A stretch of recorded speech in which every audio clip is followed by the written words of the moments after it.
कि मरने के बाद मुर्दा अपने घर वालों को कितने साल तक याद करता रहता है और रोता रहता है। हमारी आपसे रिक्वेस्ट है कि इस हकीकत को जानने के लिए इस वीडियो को आखिर तक जरूर देखिएगा। मेरे दोस्तों, हम में से हर एक ये जानता है कि ये दुनिया की जिंदगी बस थोड़ी सी है। एक न एक दिन हम में से हर एक को मरना है और इस खत्म होने वाली दुनिया को छोड़कर अपने असली ठिकाना आखिरत की तरफ जाना है। और मौत एक ऐसा दरवाजा है जिसमें से हर एक को गुजरना है, चाहे वो बच्चा हो, जवान हो या बूढ़ा हो, हर एक को मौत के दरवाजे में से गुजरना है। जिस तरह के अल्लाह तबारक व तआला कुरान पाक में इरशाद फरमाता है, कुल्लू नफ्सीन जाए कतुल मौत, कि हर जानदार को मौत का मजा चखना है। यानी हर वो चीज जिसके अंदर जान है उसको एक ना एक दिन मरना है। मेरे दोस्तों, दुनिया और आखिरत के बाद एक और दुनिया है जिसको हम आलम बरज़ख कहते हैं। मरने के बाद और कयामत से पहले तमाम जिन्हों इंसान की रूहों को अपने अमाल के हिसाब से इसमें रहना होता है, और रूह कहीं भी हो जिस्म के साथ उसका कनेक्शन रहता है। कब्र पर आने वालों को वो पहचानती है, और ये कहना कि फलां की रूह फलां के अंदर चली गई या इसने दोबारा जन्म लिया, ये अकीदा कुरानो सुन्नत के खिलाफ है।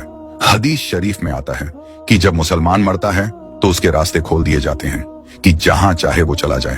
और हजरत सईद बिन मुसैयब रदियल्लाहु ताला अन्हो से मरवी है कि हजरत सलमान फारसी अब्दुल्ला बिन सलाम रदियल्लाहु ताला अन्हो जब हम आपस में मिले तो एक दूसरे से कहा कि अगर हम तीनों में से पहले कोई इंतकाल करता है तो बताना कि मौत के बाद उसके साथ क्या मामला हुआ। कहा, क्या जिंदे और मुर्दा भी मिलते हैं? तो फरमाया, हाँ, मुसलमान की रूह जन्नत में होती है और वो अपनी मर्जी से जहां चाहे जा सकती है। मेरे दोस्तों, अब सवाल ये है कि क्या मरने के बाद मुर्दे अपने घर वालों को याद करते हैं?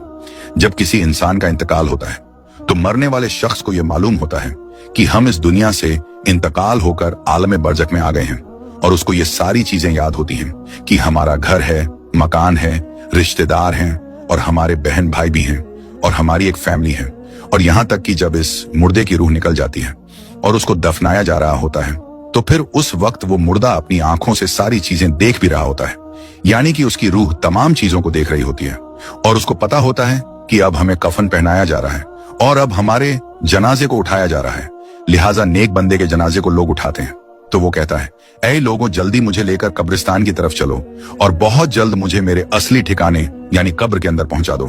क्योंकि उसको मौत पर ही पता चल जाता है कि उसके साथ आगे क्या होने वाला है।